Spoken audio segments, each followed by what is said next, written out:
Good morning, good morning, good morning, and welcome to another Tuesday morning, afternoon tea, no, morning coffee. That's what it is. I have my morning coffee here, slightly decaffeinated this time, which is 10 o'clock, and it's Tuesday, August the 25th. So thank you so much for joining me because I know you've got better things to do with your time, and I really do appreciate you spending some time with me on what is a really nice day. But we have to think of those who have been going through the winds and the rains, and those who will be going through the winds and the rains. So please remember in your prayers the people of Puerto Rico and Haiti and Dominican Republic, and of course Louisiana and probably Texas as well, as they look towards yet another battering with two, not one but two hurricanes. It's just unfathomable. Good morning, Karen. It's good to see you. So, what's been going on? Well, Sunday went really well.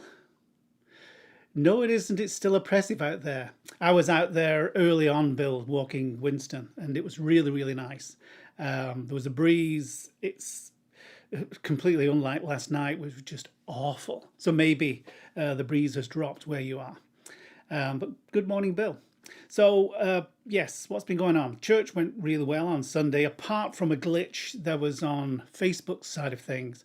When I set up the equipment in the church on a Sunday, I do a speed test to see what we're doing with the internet. And anything above 30 megabits for me is okay. I mean, it's normally way above that. And then it streams from the church to a service, which then splits it into two for Facebook and YouTube. Well, it doesn't split it; it just sends it to those two places, to our accounts there. And then, so it goes a long way, is basically what I'm saying. And then what happens next is anyone's business because it's out of our control. And the we end up with a recording on my computer, which I uploaded to YouTube, Facebook afterwards, because there was only 12 minutes of video. So whatever happened, it's something in between the church and wherever it ends up. So I apologize for that, but please do let me know if it does happen so I can at least upload the good version we have. And we will do that as soon as we can. In the meantime, if you are on Facebook and it starts stuttering and stopping, you can try YouTube. And if you're on YouTube and it starts stuttering and going, then you can try Facebook. I think Facebook, though, you have to be a member of to actually see it. If it's bad on both ends, it's probably the in-between thing. Let me just see what it's called. I don't know why I'm telling you this, but because it's of no use, it's called Restream. So that's the thing which splits it off into two. And I know they were doing some updates because when I set it up this morning, it was a lot different. So let's say hi to Vern, to Kit, to Bill, to Laurie, and to Mike and Jennifer. It's good to have you here. So, how are we doing with the COVID numbers? Well, unfortunately, they still keep climbing.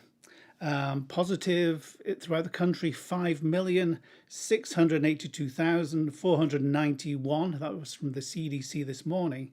And those who've died because of COVID or COVID-related illnesses, 176,223. As always, I want you to keep all those people, those who've died in your prayers, those who have been affected by it, those who are ill now, including Donna, who's seriously ill in hospital. Keep her in your prayers, and Eric as well, her husband. And all those who are affected on the outside of this, and the family, the friends, the people who look after them in hospitals, those who are on the front lines, who provide services that we just so much take for granted. Please keep those people in your prayers. As always, I'm going to personalize that number of 176,223 by mentioning somebody called Eli Sevener.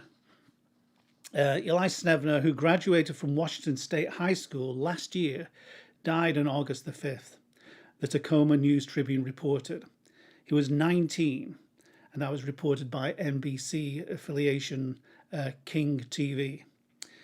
Quote, "He was a fantastic brother, friend, co-worker, and son," his brother tweeted, according to the newspaper. "He had so much more to give this world." Sevener played football and baseball at now you can correct me here, Puyallup High School. If somebody can do that in a way which I can just read it out. Anyhow, Eli's impact on our coaches and players was huge, Puyallup's football team tweeted. He always had a smile and was one of the most fun to be around. He was just a tremendous young man, baseball coach Mark Weiss told the News Tribune. He was a hard-working, dedicated young man that finally got his opportunity to shine as a senior on the mound. This is just yet another example of the tragedy of what's going on. Oh, hey, Bill has said, Puyallup. Okay, Puyallup. I'll try and remember that. Puyallup. Okay, thanks. Yeah, I'm trying to work out from what you said. I suppose I can see it, yeah. But I'd never would have thought. But there you go. It's a brand new word to me. My word of the day to me. So yeah, we need to anchor this vast, impossible for us to get our heads around number of 176,223 by giving real examples of who that number includes, including this young man, a 19-year-old. You know, I hate doing funerals anyway, but within the realm of doing funerals, I hate doing funerals even more for young people, those whose parents come along, because it just should. It's not the normal scheme of events. No parent should be looking at a casket containing their child. It's just not right.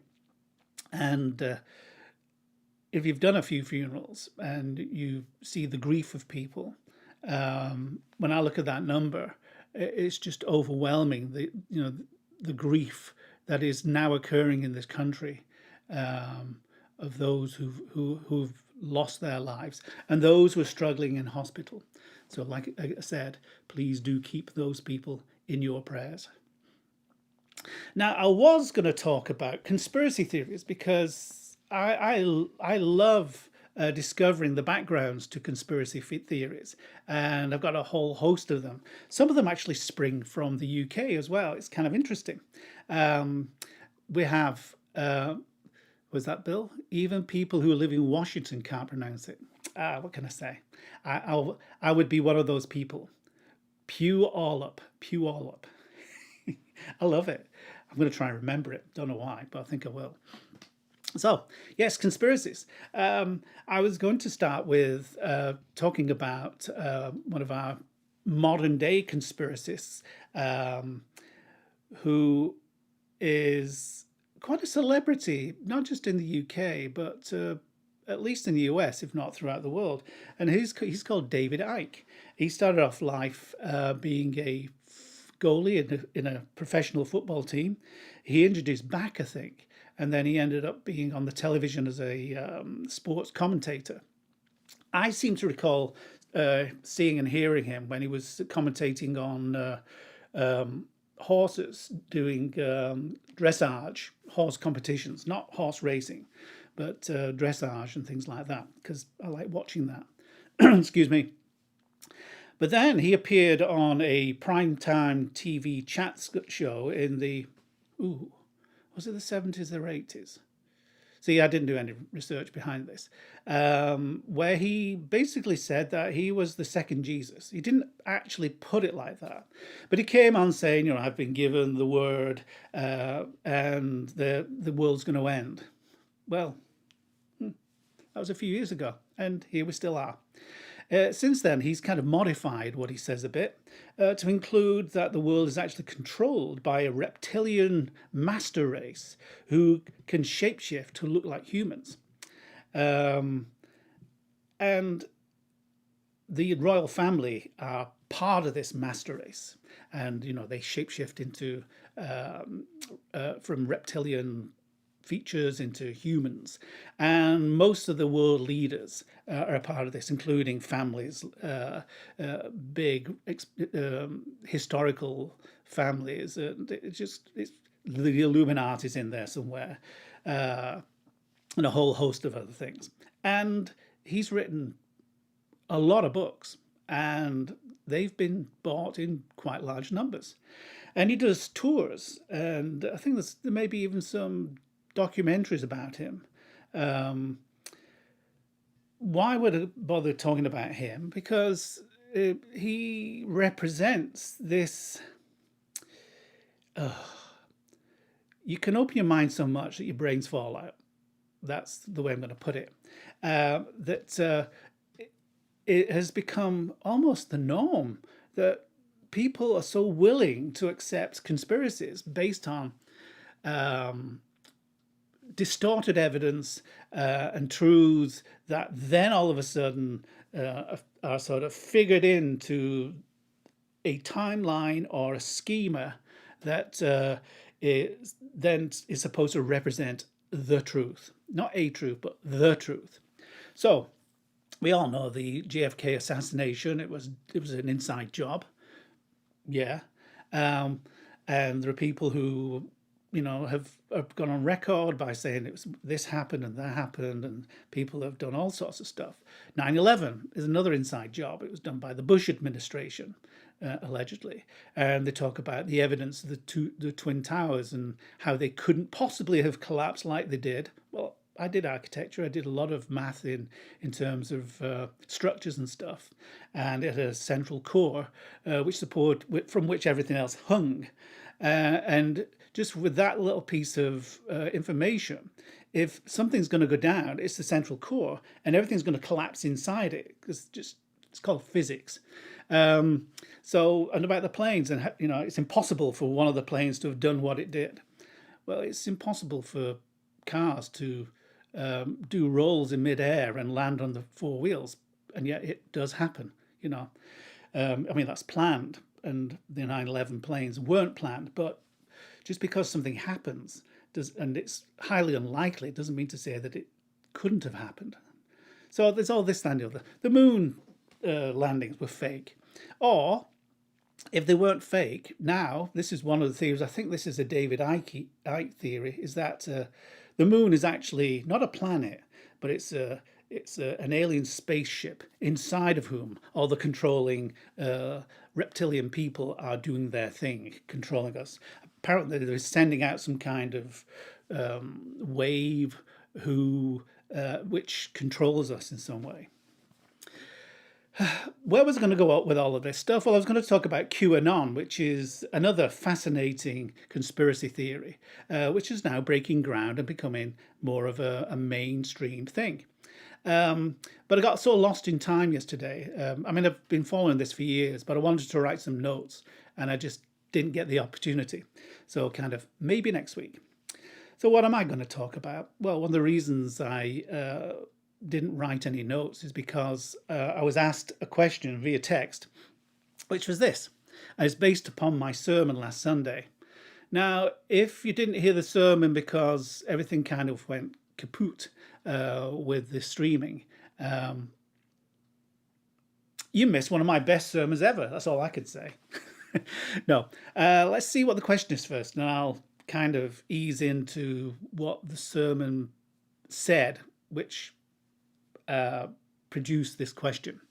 And the question is, was I being serious about some churches altering the meaning of Matthew's gospel, saying Jesus was talking about himself when he said, "And upon this rock I will build my church"?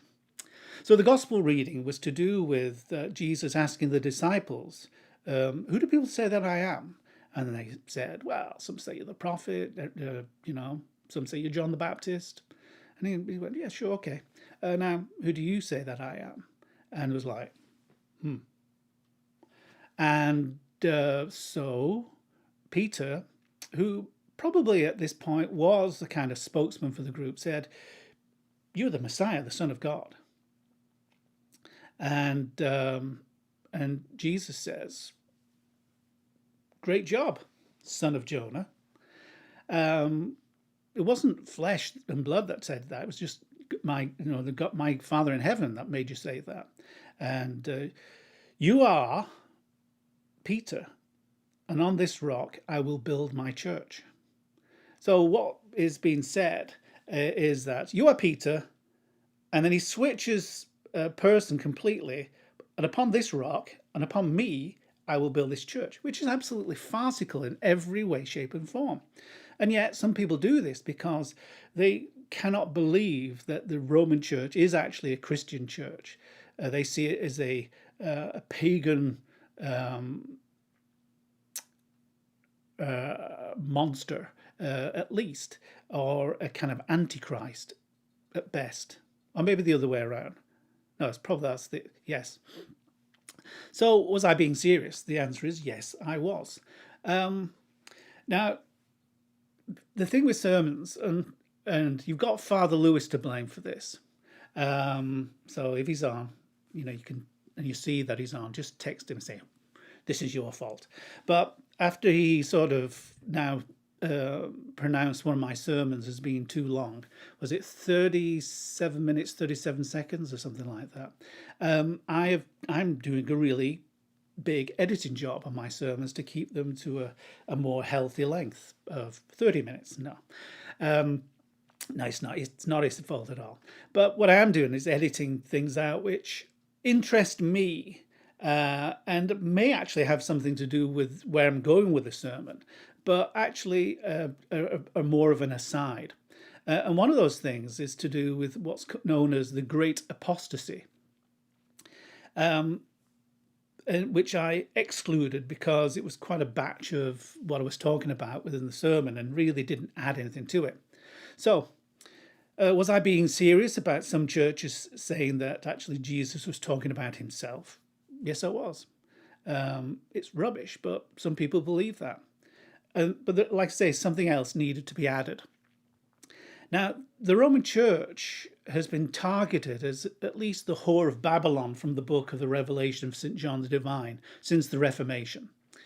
And it led to, or it's tied up with, it's kind of woven together what is called in Protestant circles or Reformed circles, the Great Apostasy. Now, the Great Apostasy is a concept within Protestant elements of the church that identify, it came about during the Reformation. That's when we see it coming to fruition as a real idea. And it describes that since the early apostolic church fell away from its original foundings of Jesus and 12 apostles, it cannot really be called the church again anymore. And where does that come from? Well, it said that the church, which became especially the Roman Catholic Church, kind of fell apart when when Constantine, the emperor, made Christianity the official religion of the Roman Empire.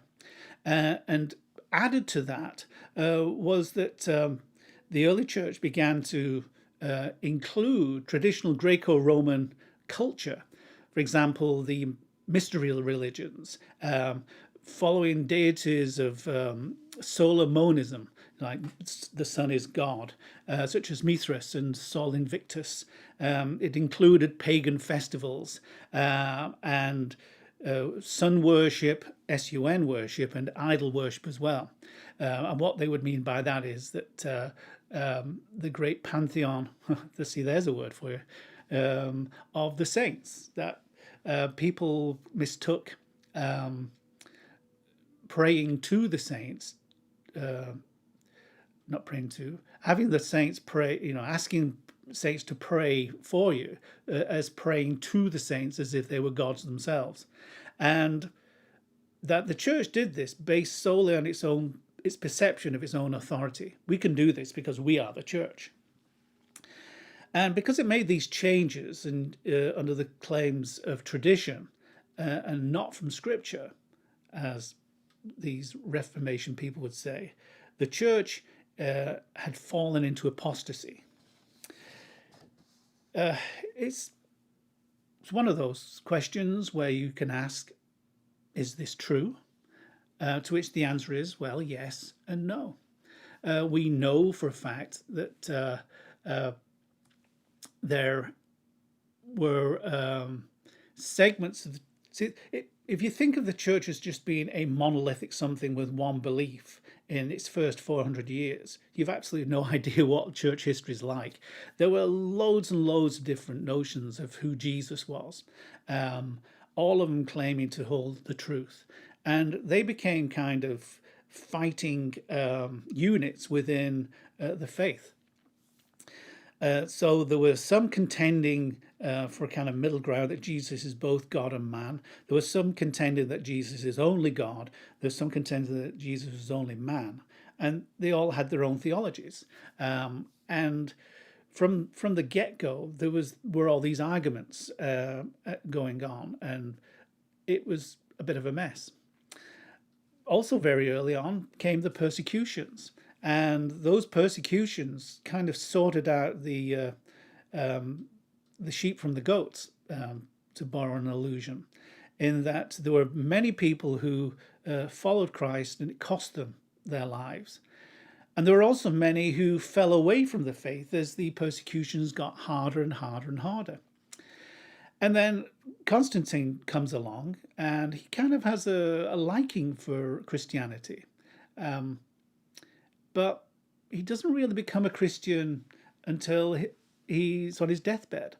But there are other reasons for that, which I'm not going to go into. But he does want, as a matter of policy, as being an emperor, he wants an orthodoxy, because he realizes that all this bickering and fighting and stuff can lead to little fires of insurrection here, there, and everywhere, as everybody gets hot under the collar and disagrees with everybody else and starts fighting. And so he called the Council of Nicaea, 325, I think. And he is there as a kind of boss of everyone to make sure that people kind of play fairly. But all he wants out at the end is an orthodoxy that people can point at and stick to. And then everything else outside of that orthodoxy is then heresy. I've simplified it a great deal. And it is true that very early on, Christianity would take over a festival or an area known for worship of a deity or of a cult, and then Christianize it. But we even have that in Scripture where Paul goes and sees the altar of to the unknown God, and he goes and says, "Hey, this altar to the unknown God, you've got all these other gods you know about. This one, I know who it is." And then he starts preaching about the Trinitarian God, about Jesus, the Messiah, and what that means. And they're all rubbing their beards going, Paul, come back tomorrow and we'll discuss this some more. You've made some interesting points. So it's not as if, so Paul is basically taking this pagan altar and Christianizing it by saying, you don't know who it is, I do. And in the same way, a lot of the dates that we use were taken over because, again, early on, it was recognized that the best way of, it's really hard to get rid of folk religion. It's really hard to wipe out a specific date within the calendar that's been used for one thing, and then say we're not going to use that again. We're not going to use the December for the winter solstice. We're not going to use Easter for the pagan rites of fertility. Well, they didn't do that. They said, yes, we're going to use the winter solstice as the date for the birth of the Messiah, when the sun starts coming back, S-U-N, and the days get longer and the light comes and returns. If you live in Europe, you'll recognize that the winter days are pretty miserable and the light barely comes. Same with Easter, the pagan rituals with the maypoles and stuff, and all the fertility rites that go on, and the Easter bunny and stuff. The thing was to say, yes, this is a resurrection thing. We're going to remember Jesus who rose from the dead, who brings us to himself in the resurrection life. Now, is that taking on all the attributes of those other cults? Well, 2,000 odd years later, we still have Easter eggs. We do those chick things, those little foam chick things. Even thinking about this making my mouth teeth fall out. And peeps, that's what they are. And a whole host of other things, which are zero to do with Christianity. But especially when it comes to Christmas, one of my main pet peeves is that if Christians actually took Christmas seriously, they wouldn't make it all about the children and presents and family and stuff like that. They'd all be in church on Christmas Day. But the truth is, they're not. So a lot of the people complaining about this kind of thing over history are the ones who really should look at themselves first. So there's that, this great apostasy which came about, and they point to the past. This is the Reformation period. They point to the past and say, well, yeah, the Roman Church, it's as pagan as can be, or it's the whore of Babylon, it's the Antichrist, and we keep and steer clear of that as much as we can. Now, this is 15th, 16th century, and yet we still have it amongst us. The idea that, it's like in England, a friend of mine, I'm trying to think of his name. he was Lord Nicholas Windsor. He was like 32nd in line to the throne at the time. I met him at college. He was a great guy. But he married a princess, I'm going to say Austria. And he had to renounce his right of succession because he became a Roman Catholic when he got married. He's become quite a good Roman Catholic because he's got quite a number of kids now. But see, there's that anti-Roman stigma in the UK, and it exists over here. I've seen it happen. This anti-Roman Catholic stigma in the US. So, is it true that the Christian Church has gone through a number of changes, which actually have changed the fundamentals of what it is to be Christian? And I would say, again, yes and no. There's a pithy quote that's been doing the rounds for quite a number of years, and it's attributed to various people. Here's an English attribution, and it's attributed to a chappie called Leonard Ravenhill. He was born in 1907 and died in 1994. And he was a Christian evangelist. And this is what he is quoted as having said. A man came into my office from another nation, and he dropped this in my ear. Christianity began in Palestine, and it became a religion. It was transferred to Greece, and it became a philosophy. It was transferred to Europe, to England. It became a cult. And it was transferred to America, and it became big business. Now, there's also an American version, and this is it. Christianity began in Jerusalem as a community. Then it moved to Greece and became a philosophy, then to Rome, where it became a movement, then to Europe, where it became a culture, and then to America, where it became a business. Now, this second quote I heard through a Baptist brother of mine, Pastor Ken Kraft. He told me he'd read it through reading someone called Priscilla Shirer, an American author, motivational speaker, actress, and Christian evangelist. Now, her father is Dallas megachurch pastor Tony Evans, and her brother is Christian entertainer Anthony Evans. Now, I remember Ken giving me this quote after I bemoaned the fact that Christianity is like a multi-billion-dollar business.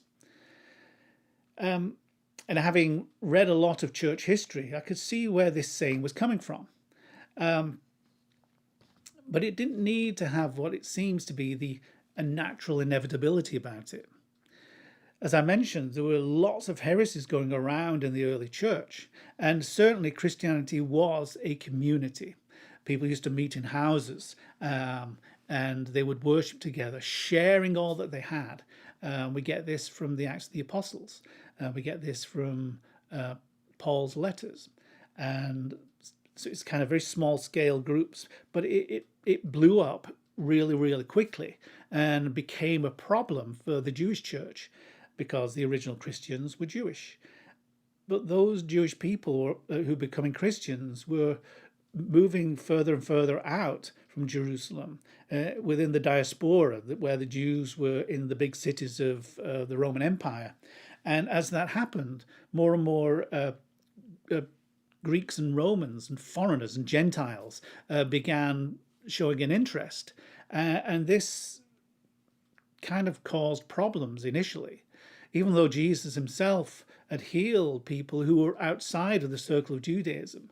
I mean, he initially said, I have come, to serve the people of God. I mean, it was a couple of weeks ago when a Gentile turned up and said, can you do something for me? And he went, nope, because you're not one of the people I've come to help. And she comes up with the, you don't throw the scraps to the dogs. And she comes up with this wonderful, but even the dogs are entitled to all the crumbs that are under the master's table. And, one-ups Jesus. And the rest is history, as we say. So the Gentiles start joining the church, and within the epistles of St. Paul, we see this rise of a kind of almost Platonic sense, Plato, of a shift in how Christianity is perceived. And indeed, within early church scholars, there's what's known as the gospel Christianity of Jesus and Pauline Christianity. And some of them see them as almost two distinct things. So there's that. And within this, as I said, there's all these heresies. Who is Jesus? Well, I think Jesus is just a human. But now and again, he kind of, he was indwelled with God as if he'd been possessed, and he did these marvelous things, and then he was just Jesus again. Because how can God die on the cross? That's just impossible. It was a human who died on the cross. And then on the other end of the scale, there is that Jesus is basically some kind of spirit ghost thing who is totally divine. And then there are other conspiracies that he had a doppelganger. Where's that? That's Islam. That it wasn't Jesus who died on the cross. It was somebody kind of a lookalike. That would be the worst kind of somebody asking, "Hey, you look like me. Yeah, can you do something for me? Yeah, sure. What is it? Just sort of carry that cross for me instead of me. All right. I mean, it's just barking mad. I mean, the Romans, they knew what they were doing. So there's that part. An even bigger problem was when Constantine stopped all the persecution. It wasn't done like by an edict in one day. It was a slow process over years where, he would allow this to happen and then this to happen, all benefiting Christians. And all of a sudden, becoming a Christian was like almost a good deal. And yet, it caused huge problems for the Christians because there were lots of people who had died professing the name of Christ. And there were lots of people who, when faced with either a gladiator or some man-eating beast, or offering a pinch of incense to the emperor, chose the pinch of incense, that they couldn't go through. Some of these people were baptized, some of them weren't, but were on the way to being baptized. And they became a problem because they all wanted in on the church. Some were saying, hey, I'm baptized, I'm going to come to church again. Weren't you one of those who actually burned a pinch of incense? Well, yeah, but I kind of believe in Jesus now. Well, no, you're not coming back. And there was this big kind of issue. can people be brought back into the fold if they've renounced it? And that was another problem that was taking place. Who is Jesus was another problem, which is one of the reasons why Constantine announced his council for Nicaea, because in, I think it was Northern Africa, the bishops there were saying, "Hey, we've got this big problem with all these weirdo bishops who following the name of Arius, who are ordaining priests all over the place. So we've got like two versions of Christianity going on here." And again, Constantine didn't like this because he wanted an orthodoxy to make sure everything was nice and cool and non-fractious within the empire. We also have to remember that Christians at this time didn't have a Bible. There were lots of various texts going around in terms of scrolls and then books. But there wasn't anything specific that they could sort of, I've got there's there's two Bibles, then a New Testament, and then I have a study of the New Testament there. And then I've got a few more there. I've got various ones. I can see New Jerusalem, NIV, Ignatius, and a few other Bibles there. And the idea that we can just go and get a Bible is we don't think about it. But back in the day, that just wasn't possible. And the early church soon kind of carved out the notion of what were the books you needed to read or to hear. Again, the ability to read wasn't universal, and where you could go to hear these things. So everything is in a state of flux. So, and just imagine, if you didn't have a Bible, what would you do? How would you learn about your faith? What would you believe? And these are very relevant questions during this period. The thing is that, as I mentioned in my sermon, the Bible is still the world's best-selling book, and the Bible is still the least read and least understood book. So it seems that many people manage to be Christians without actually reading the Bible. And this is weird. At the end of the sermon, I ended with the word love. And that was to do with going through the whole of what Jesus was saying and then choosing Peter. And then upon this rock, he will build his church. But yeah, it's still not that simple. That Jesus reminds us that many will come in his name, saying, "I am he." They will claim to be messiahs, but they will be false. But they will be so convincing that even some of the elect will go the wrong way. And I talked about this because of this obvious distortion of Scripture that has happened historically to try and discredit the Roman Church. Because if it is true that Peter, upon this rock, Jesus will build this church and the gates of Hades will never prevail against it, then Peter is either the foundational rock of the church or he isn't. And if he is, then this idea of the great apostasy is nonsense, because that means that Jesus got it wrong, that the church went AWOL and some weird heathen antichrist thing was built upon Peter's foundation instead. So you see how deep it suddenly becomes. So when these people are saying, well, Jesus didn't mean this, this is where they're coming from. Jesus was talking about himself as the foundation. And you have to distort so many things because of what you're saying that has historical consequences. So you just wipe out over 1,000 years of church history, because you say, well, none of it was valid anyway. None of it was the real church. Enter the cults from the 19th century. all of them bringing with them their own particular book, which has been brought to them by some kind of divine revelation, all of them adding to Scripture, and all of them saying that the church fell apart early on. Do you think God would do that? Do you think God would allow an apostasy to be so great that his grace and love and salvation wouldn't be available to people? That's what's being said. And these cults kind of build on this notion of everyone's got it wrong. Follow us and you're okay.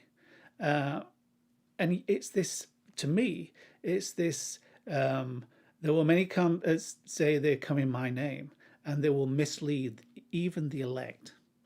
And again, Jesus talks about the gate being narrow. It's not an easy route to go down to follow Jesus. There are expectations, and one of those expectations is that you find out what the truth is, and you've got to do some work on it. We're in a position where, for the most part, all of us can read, but we're also in a really dangerous position where we can all become our own pope, which is one of the problems of the Reformation, that suddenly everyone, whether they had any background knowledge or not, could read the Bible because it was available to them for the first time and say, well, it says this, without context. And a lot of the people I meet, when they may know a lot of the Bible, they know zero context. They know zero history behind it. And that is really, really frightening, because to hear people talk like they do about and even worse, when they say, well, God told me, really? If anybody ever says that to you, please just don't let it slide. Say to them, well, how did he talk to you? Because you'll find 99.9 times out of 100, percentage-wise, it'll be one verse they read in the Bible, and everything is built on that. We don't do that. Our faith is pronounced by the Nicene Creed. That is the framework of what we believe. There's a heck of a lot in it. Our faith is reiterated every time we do a baptism. We renew our baptismal vows in the shape of the Nicene Creed. It's renewed at Easter, when we do the Easter Vigil, the Great Vigil, where we remember what it is we believe, and we own it. The Nicene Creed is historical, it's scriptural, and it's a fascinating distillation of the gospel. And oddly enough, Father Lewis is looking towards Advent as a musician, but also we were looking towards Advent as priests thinking about, what shall we do for the Advent course? And he suggested that we do 3 different things on the Nicene Creed. And having thought about this, I think that would be an excellent idea. And the other thing is, it's just not that far away. We start September next week. So, yes, I ended with the word love, and it's kind of love is all you need, Love, love, love, ding, ding, ding, love is all you need. The Beatles. Of course, the Beatles are famous for having, John Lennon's famous for having said in the US, or before he arrived in the US, that at that point, the Beatles were more famous than Jesus, which started a whole, what is seen as kind of stereotypically American action of burning Beatles records. The British are so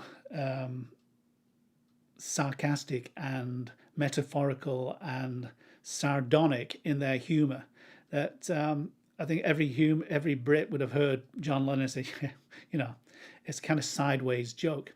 But some people are more literalists, and it started off a revolution of record burning. Just saying. But is love all you need? Well, yes. I think Jesus would say that because he did. They will know we are Christians by our love. So why don't people recognize us for our love? It's because we're not really good at doing it. Too many Christians still can't be bothered wearing masks, for instance.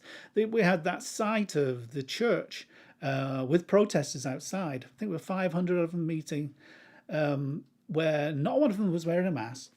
Whether they socially distanced in the church, I don't know, because it didn't show you inside. And the pastor was going on about how, you cannot trample on my rights and the rights of the people. And it was absolute nonsense. It really was. And what other people see from this is that, well, these Christians don't care. It's all about me and my needs rather than the needs of anyone else. That is the opposite of love. Too many Christians still lack the outrage that is required of us as yet another black man is shot multiple times, this time in the back. There'll be a few, but there won't be many. It's like I have this kind of impression of the French who are so laid back. They have their cigarette in their hand and then just go, after a disaster, it's not affected me, so it has nothing to do with me. That is not the Christian way. Too many Christians still think that a few people hoarding all the wealth while others go under is an okay system. I actually read this. I was reading this really, really good article when all of a sudden the guy had to remind people, say, but I am a capitalist and I do believe in the capitalistic system. And I'm like, why did you say that? Because I know for sure that God isn't a capitalist. Neither is he a communist. Neither is he whatever other ist political theory you can think up of, which is human. Does he veer towards sharing stuff? Does he veer towards having a bias towards the poor? Does he say that the rich are going to have a hard time?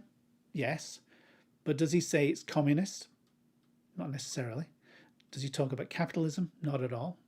But are any of our man-made systems perfect? No, because they involve people.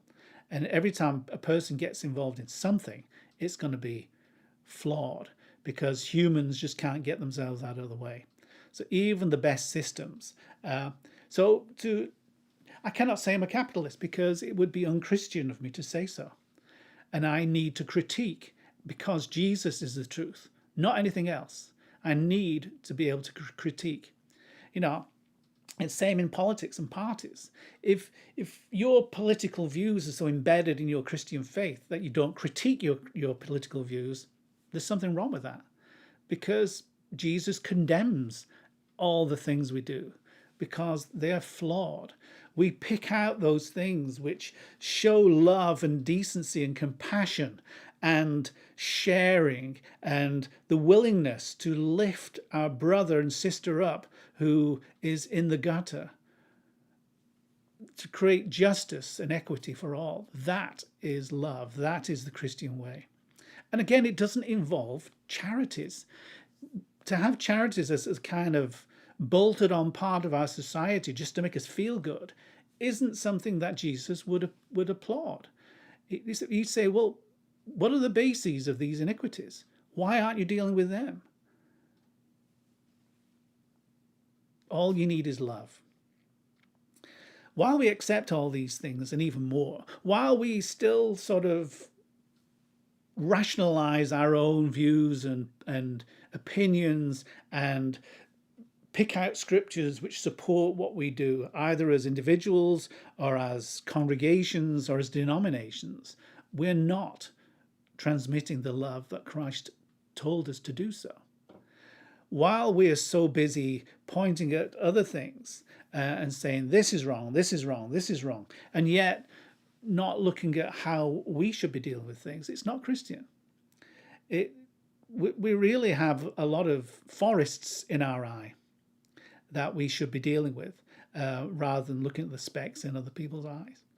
While we distinguish between religions and say, well, I've got the truth and everything is okay with me, but all the rest of them can go and, shouldn't be allowed in the country, shouldn't be allowed a say in society, shouldn't be allowed in the schools, as a talking point. And that if we are going to teach religion, we're going to teach Christianity as if that's the only religion in the world. And it's the same with history, the history of our countries. I say ours because the idea that England's ever been a Christian nation is an absolute joke. In the same way that saying that the US is or ever has been a Christian nation is an absolute joke. It's just not true. Slavery is not a Christian thing. Iniquity is not a Christian thing. But there are shafts of Christian light throughout the histories of every nation that has had Christianity in it, which bodes something good. The idea of a minimum wage, it sounds like an impossible dream because so many people think it's such a stupid idea. And yet in the, I'm going to say 19th century, Siboam Rowntree of Rowntree's Candies in the UK, he did what is noted to have been the first sociological study on his employees to work out what would be the minimum they would need to be able to pay for food, to pay for their rent, and basically to live. It wasn't. It didn't include things like, oh yeah, and we'll include some money for 5 pints of beer a week for the men, and a whole bunch of money for so the women can buy yarn to knit with. It was a basic. This is the minimum amount somebody needs to live on, and he paid that. So he is the kind of founding fathers of that kind of view that a minimum wage would be a pretty useful thing. I think Henry Ford did the same thing. He wanted to have cars that his own employees could afford. Again, there's a whole bunch of other things within that. And there are a load of flaws within Siboam Rowntree's view of labour and manpower. But again, those were different times. We, in theory, are supposed to be more enlightened. And yet we can't even get over ideas like helping people by giving them a leg up, getting over massively disproven theories like the trickle-down economy, and just coming back to the same old, trying to Christianize things, even trying to Christianize poverty by saying, well, Jesus did say, the poor you will always have with you. What can we do? That wasn't a statement just to sort of say, don't worry about it, lads. You just carry on with your wealth creation schemes and just let the poor be poor because they're always going to be around. No, it's the opposite. The poor you will always have with you because God wants to see what you do with what's been given to you as a gift. He wants you, the grace given to you, to be spread around, like shared with those who have nothing. And then Jesus gives us that warning that not all who say, Lord, Lord, will enter the kingdom of heaven. And the ones who've been saying it, who are suddenly not getting admitted, they're going, hey, hold on. We worshipped you all the time. Yes, you did. At least you thought you did. But you didn't do the work. You didn't go and feed the poor, clothe the naked, visit people who are sick and in prison. Oh. And then a whole bunch who've never heard of Jesus say, hey, come and join me. What? Why? Well, because you did all the stuff that I asked. That is the love I'm talking about. In some ways, it's really, really simple and straightforward, and yet it just somehow doesn't get into too many Christian noggins, or Christian by name only. What would Christian by name? It doesn't turn into a nice thing. CBNO. Nah, just sounds like a TV station, doesn't it? It's not like Rhino. Anyway, so those were the thoughts I would have added if I'd had another hour to do for my sermon. Again, if you are now heaving a sigh of relief that my sermon didn't go on that long, you've got Father Lewis to thank. If you wished I'd added some of that material in, you've got Father Lewis to blame. He's an equal opportunity offender, depending what side you come from. So looking forward now, I've managed to do almost 55 minutes. Looking forward, I think I've mentioned the vestry meeting for tonight. This will be our first in-person meeting since February, maybe? Can't remember. And we're meeting in the parish hall. We will be masked at all times, and we will be socially distanced at all times. It'll be nice to see everybody for the first time in whenever. And so please keep us in your prayers as we deliberate what we do as a church. This Thursday, we will be continuing with our afternoon teas. And now we've hit a lot of the nuggets, the really kind of beefy things. I'm thinking we'll be able to sort of move on with bigger chunks of scripture because they are themic and they extrapolate what Jesus has been saying within the Beatitudes, and give us kind of living examples of you have heard it said, but I say, where Jesus becomes the master of authority, which it's a bit like having the police and having all these laws, and somebody's doing something and the police turn up and some guy says, "You've heard it said that the police say, but I tell you." It wouldn't fly, would it? And in a similar way, what Jesus is doing is just as shocking, that he assumes the authority to be able to sort of say, "You've heard this, forget about that, don't worry. This is what you're supposed to do."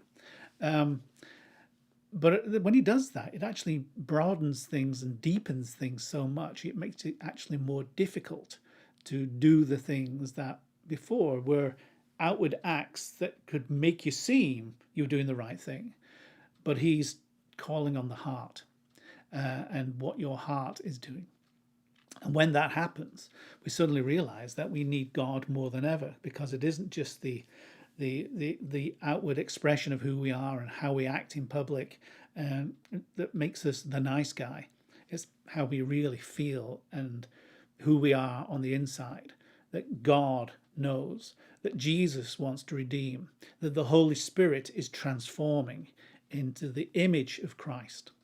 If we will let him, if we learn about who Jesus actually is, and if we follow the law of love as it is meant in the actions of Christ. So hopefully you'll join us for that, which will be week 9, maybe. And it should be interesting. I do enjoy my time studying with Father Lewis, because we end up fighting so much in our disagreements. And yet, at the end of it all, we tend to come up with the same point of view. It's because our approach is so different. Father Lewis, forever the liturgist, looks at Scripture from this liturgical, historical viewpoint, because he's absolutely brilliant at it. Whereas I come at it from a theological viewpoint, because that's my area of study. Does he make me wish I'd learned more about liturgy? Not really. Not because I don't find it interesting, but I don't think I would have found a professor who could have given me the breadth of what Father Lewis has, because he looks at it from an Orthodox, an Anglican, a Catholic, a historical way, which I don't think, at least where I trained, would have happened. Maybe when I did it, if it had done it at Manchester University, it would have been broader, but within the confines of quite an Anglican theological college, I think it may have just been too Anglican-centered. So I would have learnt something, but nothing like I'm learning from Father Lewis himself. And with that, I'd like to thank you all for staying with me for the hour and for being with me at this time. I'd really, really do appreciate it. Please keep me in your prayers as you are in mine, and stay safe. And so until tonight, for those of you who are on the vestry, I look forward to seeing you all. Those on Thursday at the afternoon tea, 3 o'clock, I look forward to seeing you. And those on Sunday, look forward to seeing you. Until then, God bless.